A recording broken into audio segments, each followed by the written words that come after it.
Buenos días a todos. Yo quería dar hoy una charla sobre un tema que llevo peleándome con él desde hace como 6 años, que es el de seguridad en cloud. Que todo el mundo habla de cómo funciona la seguridad, que si el cloud es seguro, que si no es seguro, ¿vale?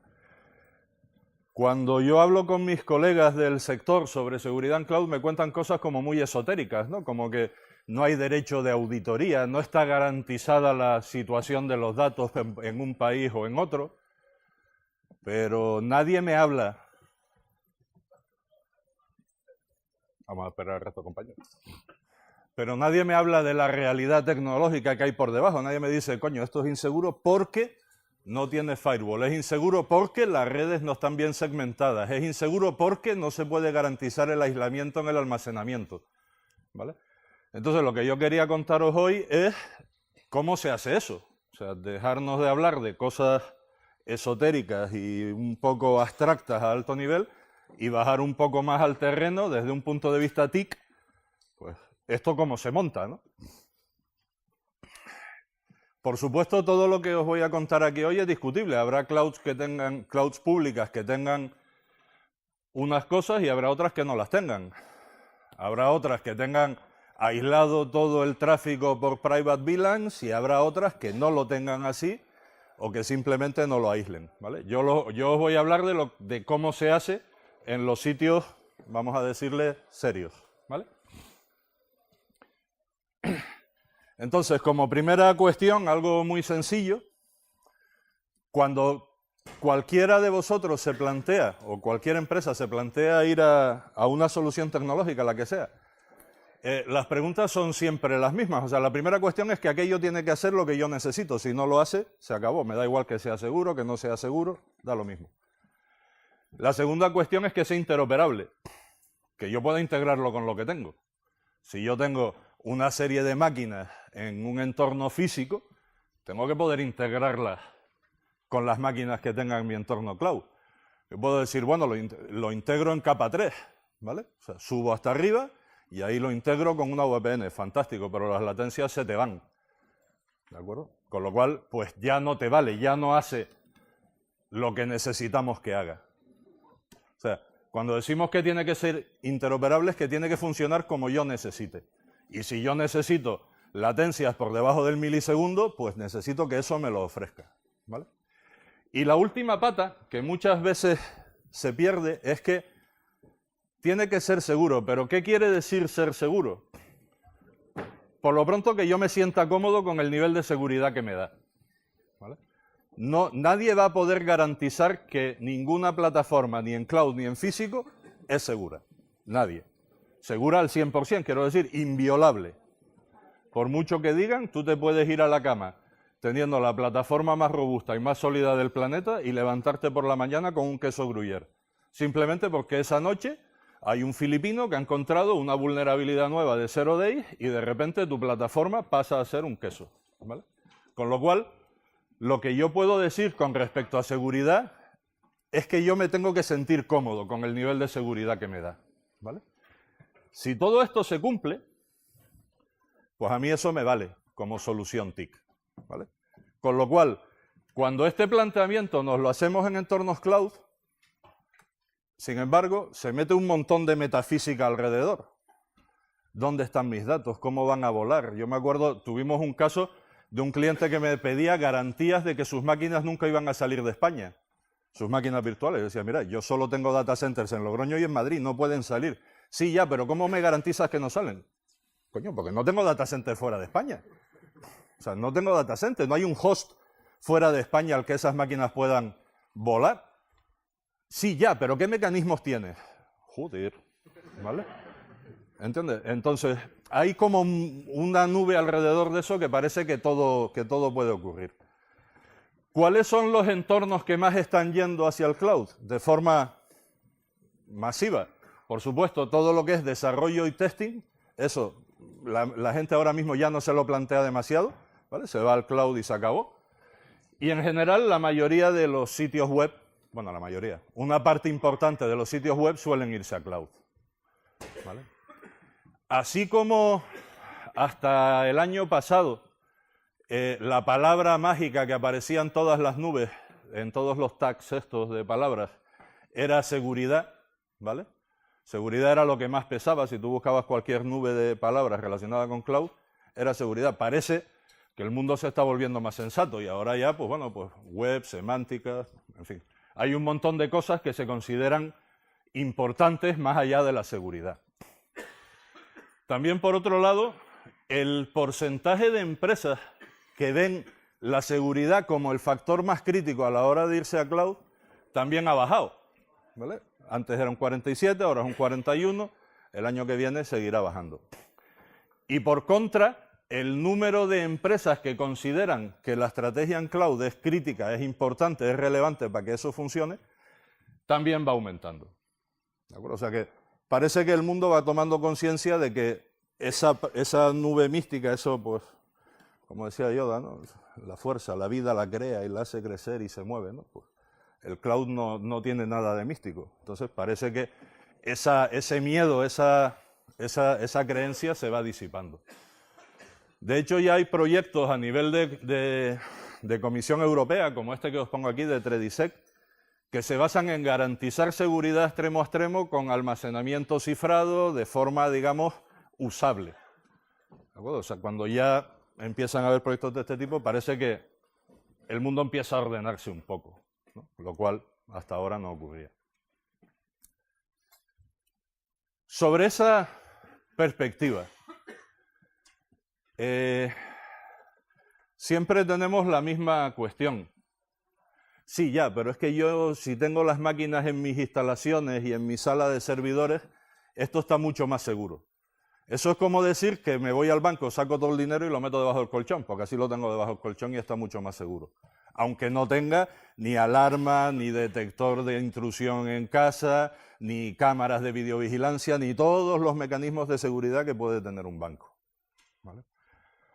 La cuestión con esto es, cualquier CPD, cualquier proveedor de cloud público, o de cloud o de hosting tradicional en máquinas físicas, siempre va a tener más y mejores medidas de seguridad que los que podemos tener cualquiera de nosotros en nuestras instalaciones.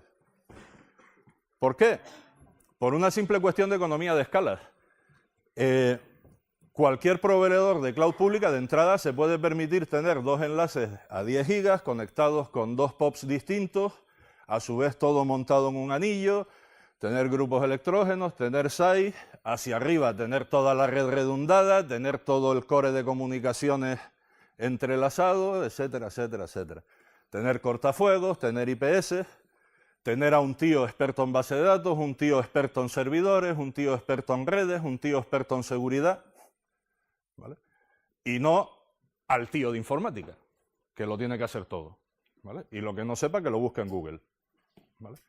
Con lo cual, de entrada, el concepto de que un proveedor de cloud pública siempre te va a proporcionar mejores niveles de seguridad que los que puedes conseguir tú en tus instalaciones, en principio es una realidad, es así.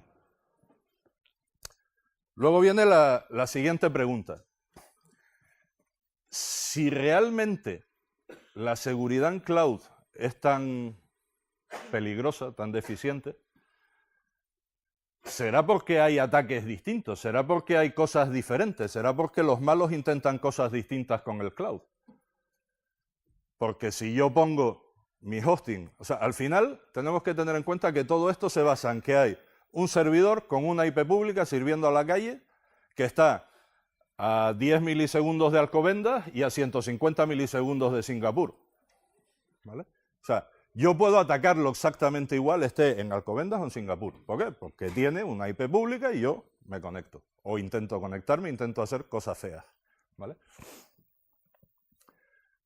¿Qué diferencia hay entre intentar hacer cosas feas con un CentOS montado sobre una máquina física o intentar hacer esas mismas cosas feas con un CentOS montado sobre una máquina virtual? ¿Alguien me puede dar una respuesta inteligente? ¿Pero qué más protección puedes programar en una máquina física que no puedas programar en una máquina virtual? Exacto. Básicamente, ninguna. ¿Vale? Y eso es lo que nosotros vemos. Estos son datos reales de ataques que detecta nuestra plataforma. ¿Vale? Si veis el tiempo, estos son 18:01:59 y estos son 18:02:15. O sea, de aquí a aquí han pasado 16 segundos y hemos tenido toda esta maraña de ataques, ¿vale? Sobre plataformas cloud, que evidentemente, como están detectados, están bloqueados. ¿Vale? Los ataques que nosotros detectamos son exactamente los mismos en las plataformas físicas que en las plataformas virtualizadas. O sea, los malos intentan hacer lo mismo. Buscar puertos abiertos, buscar vulnerabilidades, buscar servicios no esenciales activos, buscar errores en el desarrollo, ¿vale? Pero nada de eso te lo para el hecho de estar en una máquina física, ¿vale? Todo este tipo de ataques que se reciben, no hay diferencia ahora mismo. La diferencia está en lo que tú le pongas por delante.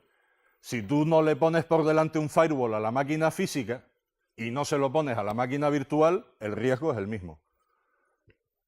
Lo que no vale es decir, la máquina virtual tiene menos seguridad porque a la máquina física le puedo poner un firewall. Coño, y a la virtual también, pero se lo tienes que poner. ¿Vale?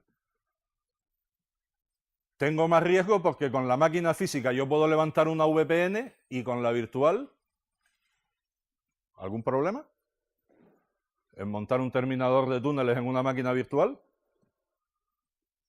Que yo sepa, ninguno. Si alguno conocéis alguna limitación de ese tipo, pues me la planteo.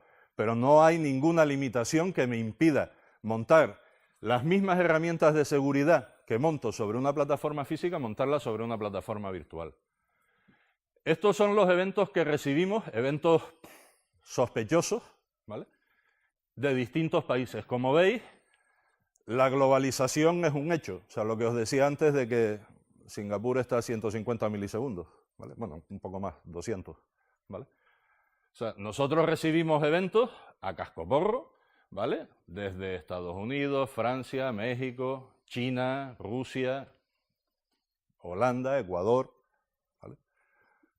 E insisto, son los mismos en un entorno físico que en un entorno virtual, ¿vale?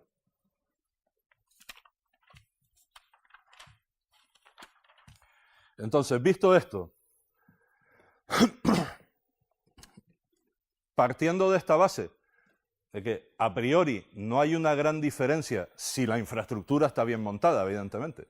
Porque si no está bien montada, insisto, da lo mismo que sea, puede estar mal montada en entorno físico, puede estar mal montada en entorno virtual. O sea, pero si está mal montada, el problema no es que el cloud sea una castaña a nivel de seguridad. El problema es que nuestros arquitectos son más malos que pegarle a Dios, ¿vale? O sea, si nosotros tenemos unos arquitectos razonablemente buenos, serán capaces de montar una arquitectura de seguridad razonable en cualquiera de los dos entornos, ¿vale? Partiendo de eso, vamos un poco más atrás primero. ¿Cómo construyo yo alrededor de un cloud público un esquema de seguridad? Pues indiscutiblemente tengo que hacerlo por capas.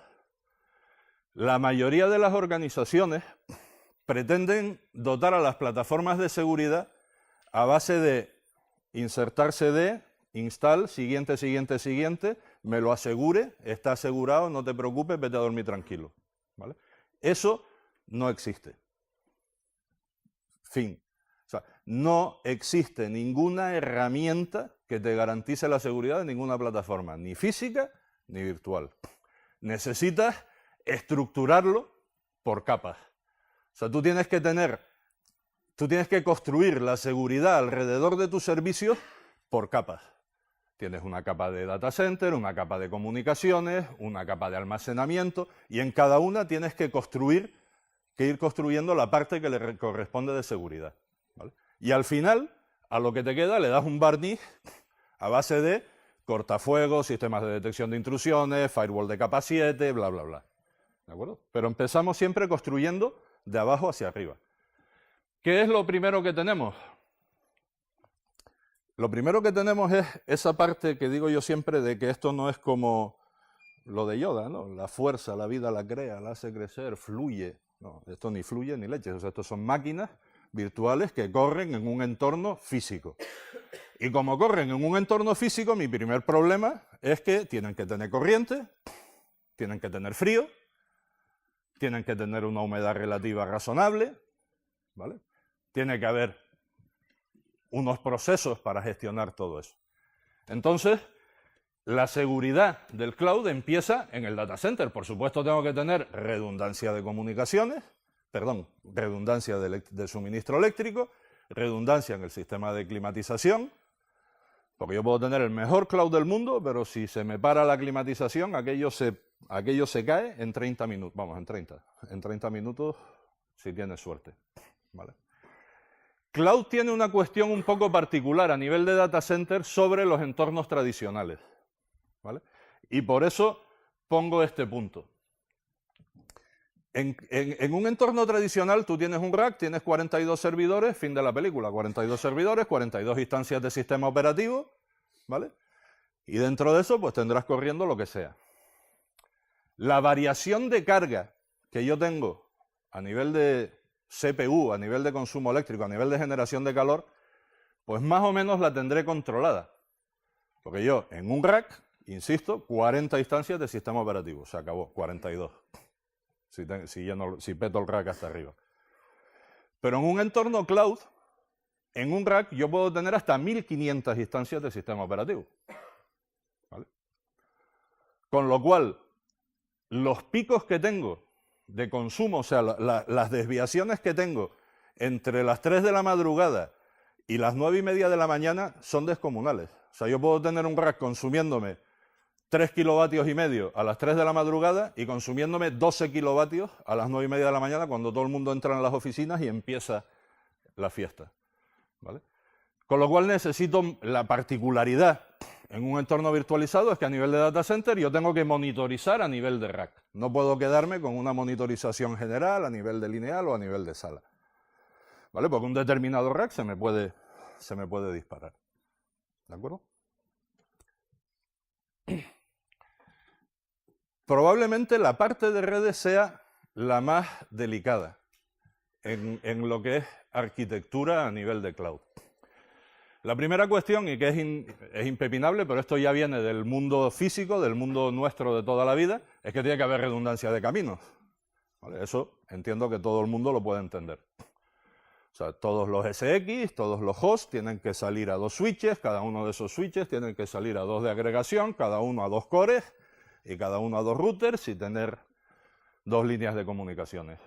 Todo aquello ordenadito, con OSPF donde vaya, con BGP hasta donde llegue, ¿vale? Para que el enrutamiento sea dinámico y todo sea sensato. Hasta ahí, ningún problema. El primer problema con el que me encuentro es el mismo que tengo con la parte de data center, y es la concentración. Yo en un rack, insisto, tengo hasta 1500 máquinas virtuales.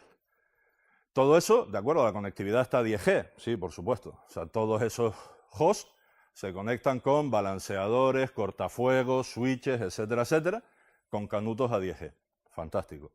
Pero evidentemente los balanceadores tendrán sus caminos y tendrán sus rutas, ¿vale? Yo puedo tener capacidad más que suficiente a nivel de switching y a nivel de core para distribuir todo el tráfico, pero en un momento determinado un pico me puede saturar el balanceador o me puede saturar los cortafuegos, ¿vale? Pensad que todo esto es en aprovisionamiento automático. O sea, nadie me llama por teléfono para decirme, oye, mañana por la tarde necesitaría 50 máquinas virtuales a full y las voy a poner a servir pues como a 200 megas por segundo cada una. Eso no te avisa nadie. La gente entra en un panel, dice contrato, ¿vale? Quiero 50 máquinas, despliégalas, instala sus imágenes y empieza a servir. Y de repente puedes encontrarte con que tienes saturación en cualquiera de esas capas de red, ¿vale? Con lo cual, la monitorización de todos esos distintos estadios a nivel de comunicaciones es crítica. Tienes que monitorizar flows, tienes que monitorizar paquetes, pero no solo TCP, también UDP, ¿vale? Porque básicamente Cuando tengas un problema, en la mayoría de las ocasiones lo vas a tener por tráfico UDP, no por tráfico TCP. ¿Vale? Lo vas a tener por flow, no lo vas a tener por volumen. ¿Ok? Entonces, todo eso lo tienes que tener monitorizado y tienes que tener previsto cómo lo vas a hacer. ¿Vale? La siguiente cuestión, y aquí es donde está probablemente uno de los grandes misterios, es la segregación de las redes a nivel de interfaces. ¿Vale? Todo el mundo cuando piensan en entornos virtuales piensan, yo tengo una tarjeta de 10G, tengo un interfaz, los segmento, los chopeo, lo corto en trocitos, y este trocito de 10 gigas para gestión, este trocito de 10 gigas para servicios, este trocito de 10 gigas para backup y este trocito de 10 gigas para lo que sea. ¿Vale?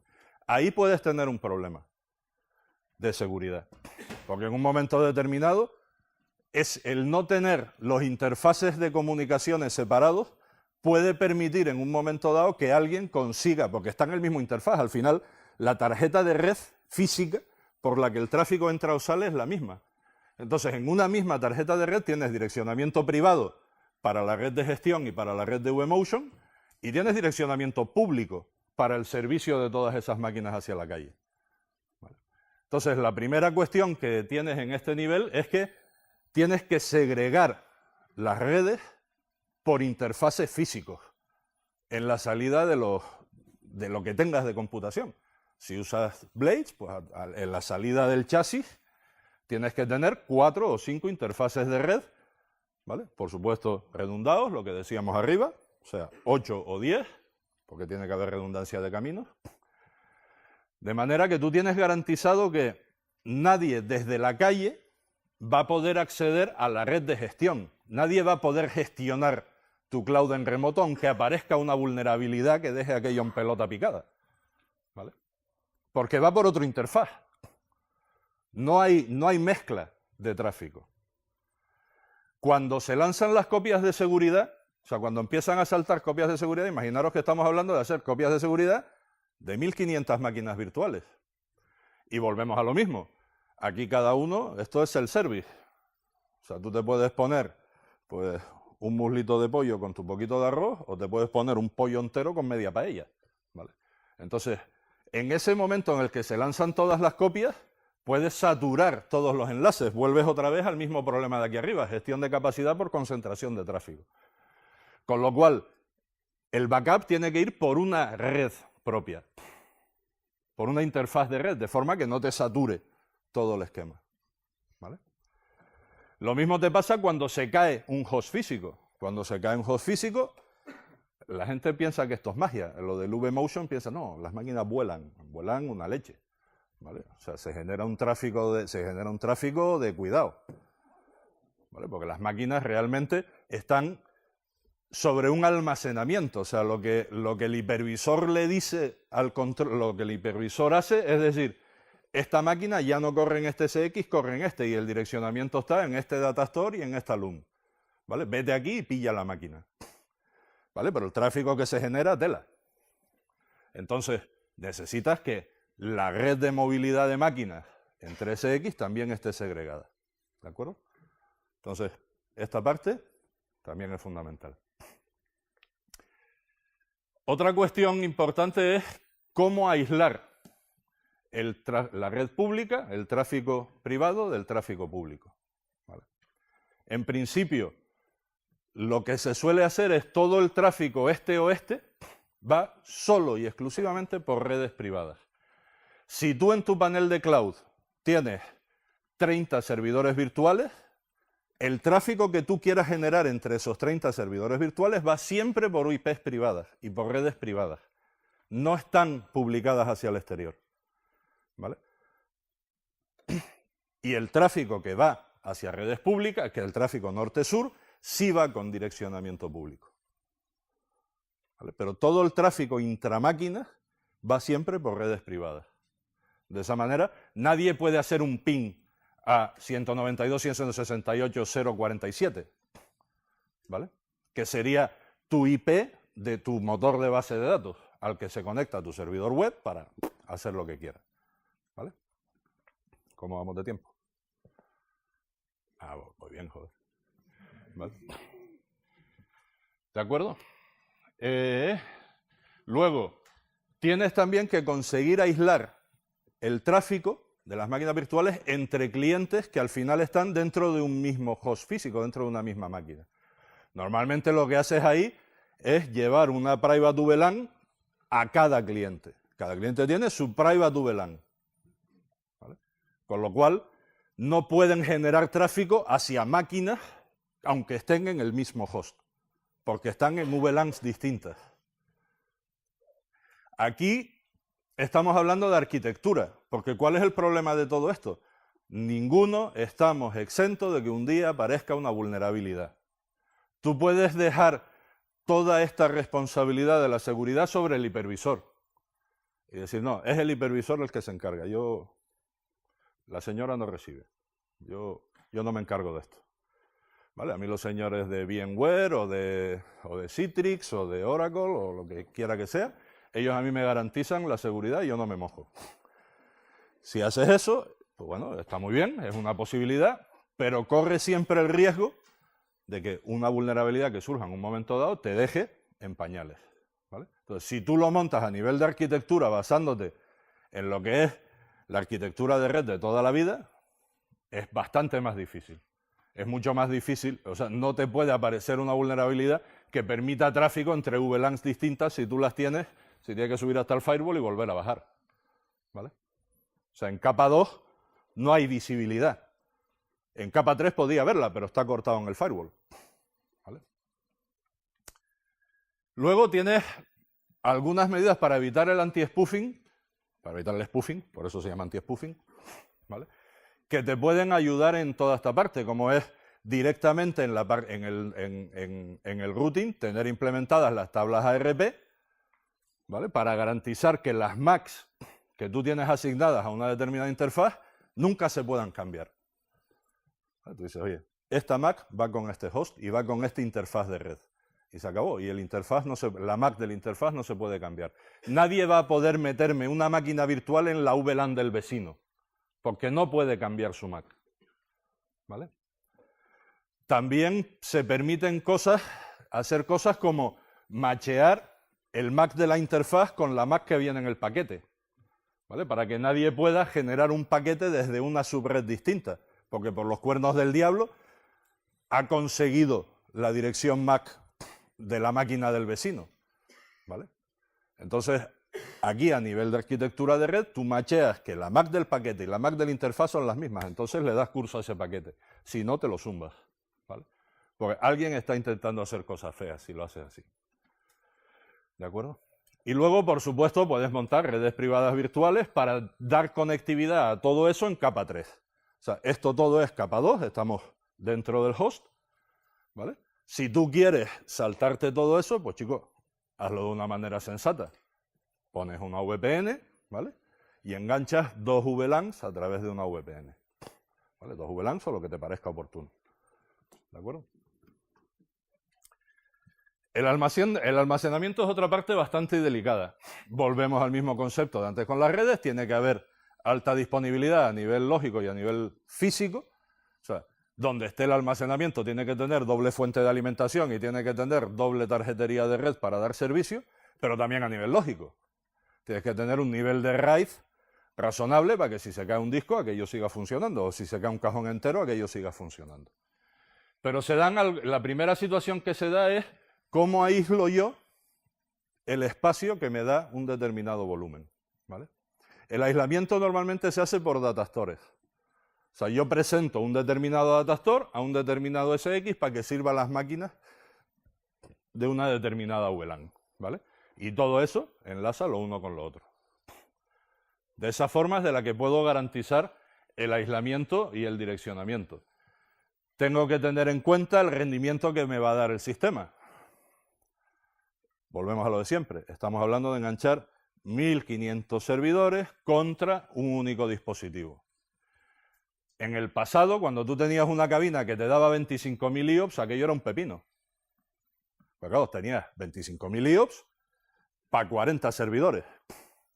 Ahora, 25.000 IOPS para 1.500 servidores es una llave USB, lo que tienes de rendimiento. ¿Vale? Es como si tú intentas montar un SQL Server sobre una llave USB y pretender que aquello rinda y que aquello zumbe y que funcione. ¿Vale? Y cuando yo lanzo una consulta, pues me responda con agilidad, ni de coña. ¿Vale? Entonces, aquí necesitas equipos y sistemas que que te den una cantidad de IOPS muy superior. ¿Vale? Aquí ya se hablan normalmente de entre 100.000 y medio millón de IOPS para que aquello rinda, ¿no? Y si tienes unos requerimientos de servicios especiales, pues evidentemente más. Otra cuestión importante es, tú tienes por un lado el almacenamiento de tus máquinas virtuales, pero por otro lado tienes el almacenamiento que necesitas para tu base de datos o tu file server. Evidentemente, el file server no va a estar en el disco C de la máquina virtual. Tendrás un volumen fuera, que estará por NFS, por SYS, por iSCSI, por lo que quieras. ¿Vale? La autenticación ahí, en principio, se suele hacer por Kerberos. ¿Vale? Por supuesto, a nivel de IP, la IP de la máquina virtual, pero luego, en segunda instancia, por Kerberos. ¿Vale? Para garantizar que el tío que se conecta, que está pidiendo acceso a ese volumen, pues tiene derecho a pillarlo. Y luego hay algunas cuestiones delicadas, que es que todo esto es, como he dicho varias veces ya, un sistema de autoaprovisionamiento. O sea, aquí yo creo máquinas, las borro, las elimino y tal, y al final eso es una cabina con discos. Entonces alguien está creando y borrando cosas. Me imagino que todos sabréis ya que yo borre un fichero no quiere decir que ese fichero desaparece. ¿Vale? Lo que quiere decir es que yo marco en un sitio que ese espacio está disponible para escribir. Pero lo que está escrito, escrito está. Se puede llegar a dar el caso que a ti te proporcionen una máquina virtual y si tú quieres hacer un recovery de ficheros, de repente te encuentres ahí con lo más grande. ¿Vale? Porque no se borró de forma segura. Entonces, uno de los detalles es que cuando borras, tienes que borrar de manera segura. O sea, no es delete. ¿Vale? O sea, tienes que borrar reescribiendo de forma aleatoria, de acuerdo con el algoritmo no sé qué, ¿vale? Para que cuando el siguiente tío que entre en esa LUN o en ese data store se le ceda un volumen, no pueda recuperar información de lo que había antes. ¿Vale? Pequeño detalle, pero tiene su importancia. La siguiente capa es la capa de servidores. En la capa de servidores realmente no hay mucho, es hierro. O sea, aquí los servidores es puro hierro, no hay más. O sea, para mí no tiene más trascendencia que lo que digo aquí, que tengan alta disponibilidad, o sea, que tengan doble fuente de alimentación, que tengan doble tarjetería de red, poco más. ¿Vale? La única cuestión que sí es delicada, porque hay mucha gente que se basa para sacar negocio y para sacar pasta del cloud, lo que hace es, coño, aquí hay 1.500 máquinas virtuales, ¿por qué no metemos 3.000? Coño, porque revienta. ¿Vale? Eso se llama sobreaprovisionamiento. Y todo el mundo sobreaprovisiona de más o menos, ¿no? Entonces, cuanto más sobreaprovisiones a nivel de CPU, pues peor rendimiento tendrás. Entonces, tienes que tener cuidado. Hay muchas veces, esto es algo de lo que se suele quejar mucha gente en entornos virtuales, que dice, joder, es que las máquinas a veces me van bien, a veces me van mal. ¿Vale? ¿No dará la casualidad que te van mal los lunes entre las 9:30 y las 11? Sí. ¿Por qué? Porque hay mucho sobreaprovisionamiento de CPU y de memoria, y cuando todos los hipervisores empiezan a pegarse por ciclos de CPU, el host que hay debajo no hay chicha, no hay hilos suficientes para alimentar todas esas solicitudes. ¿Vale? Entonces, el sobreprovisionamiento, especialmente en lo que se refiere a CPU, es bastante delicado. Porque provoca ese tipo de errores que luego los informáticos nos dicen que somos tontos. Iba a decir otra palabra, pero bueno. Dice, tonto, que dice que va mal, si lo acabo de probar y va de miedo. Sí, claro, ahora, cabrón. Pruébalo a las 10 de la mañana y vas a ver cómo va. ¿Vale? Entonces, ese tipo de misterios suelen estar relacionados con el nivel de sobreaprovisionamiento. ¿Vale? Nada más. Entonces, pues tienes que tener un proveedor que sea sensato. O sea, que pretenda ganar la pasta razonable que se puede ganar con una plataforma. No ganar más pasta a base de dar un peor servicio. En la parte de hipervisores, esto sí es nuevo con respecto a los entornos físicos. En ningún entorno físico hay un hipervisor, aquí sí. Entonces el hipervisor nos plantea unos pocos retos adicionales. que es la gestión de errores y el análisis, la gestión de vulnerabilidades del hipervisor. ¿Vale? Igual que hasta ahora teníamos que tener un análisis de vulnerabilidades del sistema operativo, ahora tenemos también que contemplar el análisis de vulnerabilidades de los hipervisores. Y por supuesto parchear cagando leches. O sea, en cuanto sale una vulnerabilidad, en cuanto sale un parche, desplegarlo sin misericordia. ¿Vale? Así como en sistema operativo tenemos el entorno de preproducción, vamos a pasar el parche, vamos a pasar el testing, los compañeros de QA tienen... No, déjate de hostias. O sea, parchea y ya veremos por dónde salimos. ¿Vale?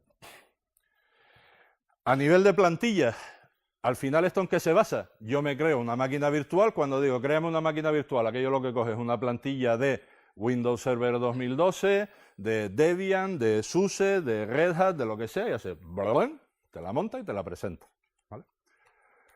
La gestión de plantillas también tiene su importancia, porque la cuestión es que cuando yo despliego una máquina, me la despliegue desde una plantilla que ya está razonablemente robusta.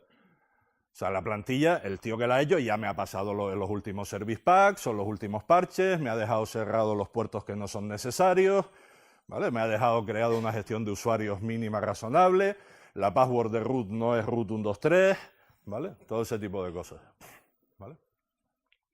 Entonces, el hardening de las plantillas también tiene su importancia de cara a la seguridad en el cloud. Si una vez a ti te despliegan la plantilla, tú coges y dices, Zumba del IP tables, ábreme todos los puertos y créame una regla en el firewall, any, para adentro y para afuera, pues entonces no te quejes, ¿vale? Pero por lo menos que cuando te presenten la plantilla sea razonablemente segura, ¿vale? Y por último, o sea, y esto es lo que os decía, o sea, ahora ya tenemos toda esta arquitectura, la arquitectura es robusta, es sólida, es razonable. Bueno, pues ahora tenemos que ponerle una capa alrededor que cubra el resto de elementos de seguridad.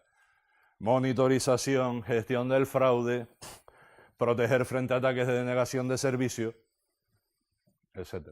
¿Vale? Hay un punto que es bastante delicado en entornos cloud, que es la denegación de servicio. Ya sé que soy más pesado que una vaca en brazos, pero 1500 máquinas es un crack, ¿vale? Cuando te pegan un ataque de denegación de servicio con 10 gigas de tráfico contra una IP que está en ese rack, como os podéis imaginar, se acaban de zumbar el rack entero, ¿vale? No han dejado sin servicio a la web de peluquerías Paco Pepe, acaban de dejar sin servicio a las webs de esos 1500 clientes. ¿Vale? Con lo cual, la protección que tú pongas a nivel de ataques de denegación de servicio tiene que ser sólida, robusta, consistente. ¿Cuál es la primera que tienes que hacer? Para empezar, black holing a todo lo que venga de fuera. O sea, lo siento por peluquerías Paco Pepe, pero te has quedado sin servicio. Porque te meto tu IP en black holing arriba en el router. ¿Vale? Esos 10 gigas de tráfico se van a la papelera. A 127.0.0.1 y al carajo, ¿vale? Pero los otros 1500 clientes, las otras 1500 máquinas virtuales siguen teniendo servicio y siguen funcionando, ¿vale? Luego, dependiendo de las herramientas que tengas, veremos cuánto de bueno eres para poder coger de esos 10 gigas de tráfico, mandar a 127.0.0.1 todo lo que es malo y dejar llegar a la IP el tráfico que es bueno, ¿vale? Ahí es donde está la magia y la inteligencia, ¿no?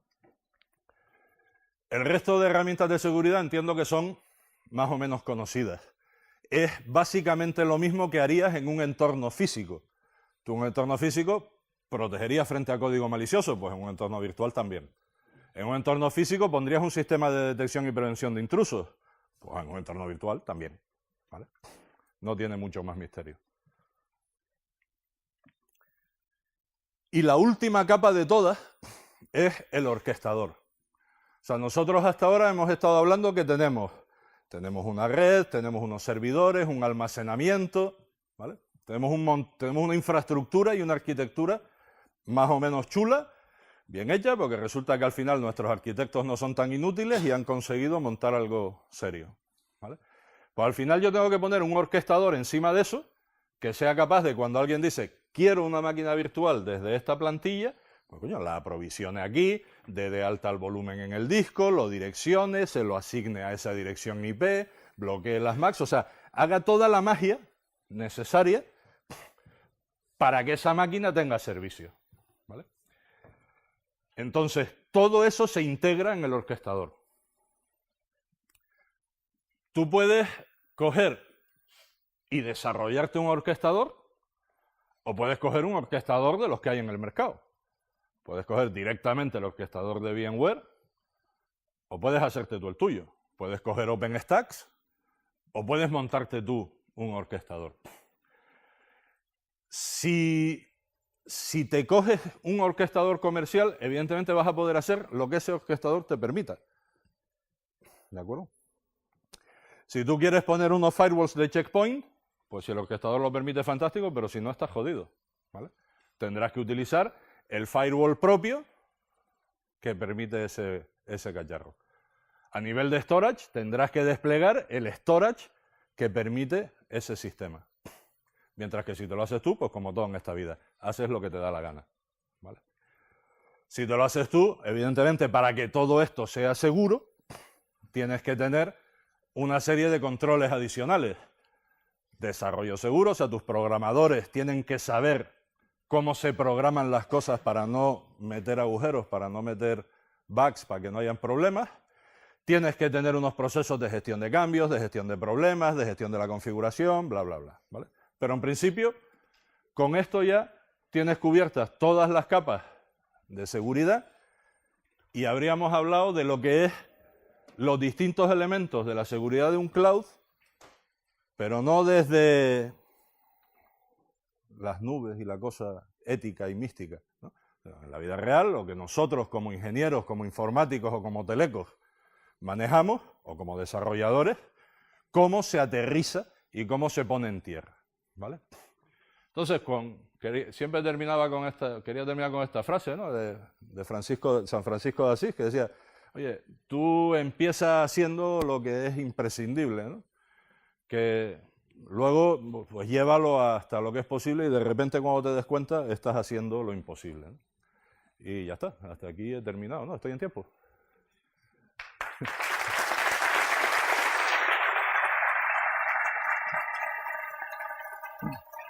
Pues, ¿hay tiempo para preguntas o que si tenéis algo que siempre hayáis querido preguntar y nunca hayáis tenido a quién, pues es vuestra ocasión? Sí. Hemos hablado de privacidad de la información. Sí. Si yo soy una empresa que quiero subir datos críticos al cloud, ahí están todos preparados en la normativa para que eso no salga de ahí, ¿sabes? Si están todos preparados, no. LOPD, tal, ¿hay alguno? Sí, o sea, a ver, esto es lo de siempre. O sea, yo quiero comprarme un coche que esté preparado para que tenga ABS, ESP, control de tracción, control de no sé qué. ¿Todos los coches lo tienen? No, tendrás que buscar un coche que lo tenga, ¿vale? En principio, nada de lo que te pide los requerimientos de privacidad es inviable montarlo en un cloud, ¿vale? Porque lo que hemos estado viendo, al final son máquinas, servidores con unas medidas de seguridad. Problemas no tienes ninguno. O sea, gestión de usuarios, pues, oye, la que tú crees, la máquina es tuya, ¿vale? Copias de seguridad que la ley dice que tienen que ser no sé qué, pues chicos, ahí tienes el panel, prográmate las copias como consideres oportuno, ¿vale? Acceso a datos, oye, eres tú el que estás haciendo la aplicación web, tú sabrás cómo tienes que estructurarla para que los datos solo sean accesibles para las personas adecuadas, ¿no? O sea, con lo cual, el detalle es el que hablábamos antes. ¿Cómo se dice? Transferencia de datos a países no autorizados. Pues hombre, no contrates el cloud con Sudáfrica Hosting, con Sudáfrica Cloud Computing, porque lo más probable es que los data centers estén en Sudáfrica, y con Sudáfrica no hay acuerdo marco, ¿vale? Contrátalo con un proveedor que esté dentro de uno de los países en los que tú puedas manejar tus datos. Pero quitando eso, no debería haber mayor problema.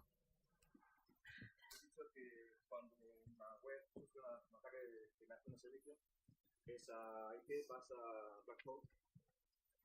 Entonces, ¿qué mecanismos se emplean para eliminar el ataque? Ninguno. no hay ninguna herramienta para tratar de... Sí. A ver, es lo que te decía aquí. ¿Vale? De entrada, yo como proveedor lo que tengo que hacer es proteger la infraestructura. Sí. ¿Vale? Entonces yo para proteger la infraestructura me zumbo todo tu tráfico. ¿Vale? Yo a ti te he dado la opción de contratar un servicio de protección frente a ataques de DDoS. Si tú lo contratas, pues lo tienes y entonces para ti va a ser transparente y no vas a ver nada. Y si no lo contratas, pues no lo tienes. Tienes que esperar a que pare el ataque. Yo no puedo parar un ataque que viene desde 10.000 IPs de medio planeta. O sea, yo no puedo hacer que esos señores dejen de generar tráfico. ¿Vale? Lo que puedo hacer es o bien derivarlo o bien ofrecerte a ti una herramienta para que tú la contrates, ¿vale? Igual que las copias de seguridad. Dices, oye, ¿y si casca mi servidor? Hombre, pues tienes la posibilidad de contratar copias de seguridad. Dice, ¿vale? Si has contratado copias de seguridad y las estás haciendo, pues lo tendrás. Con el ataque de negación de servicio pasa lo mismo.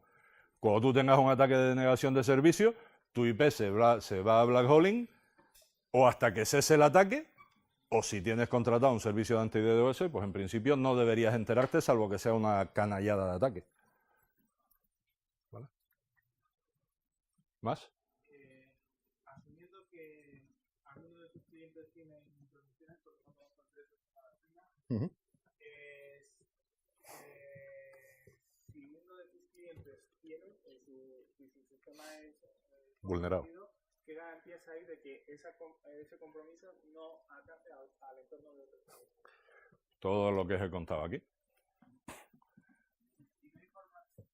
O sea, todo lo que os he contado aquí, o sea, la máquina de ese cliente está aislada en una VLAN, está aislada en una private VLAN. Todo el tráfico de abajo es por una red privada suya. O sea, no hay posibilidad de que alguien escale privilegios hacia una máquina que está en otra VLAN o que está fuera de eso, simplemente porque no tiene visibilidad. O sea, no hay posibilidad. Está aislado. Pero no es que esté aislado con una herramienta, está aislado por una arquitectura. ¿Vale? Y luego tienes la parte del aislamiento, ¿verdad? Del aislamiento físico y lógico de las redes. O sea, si alguien me pilla mi IP de gestión, alguien no puede pillarme mi IP de gestión para cambiar esa configuración y permitir el paso, porque también va por direccionamiento privado y por una red distinta. ¿Vale? ¿Alguna pregunta más antes de que esto se vacíe?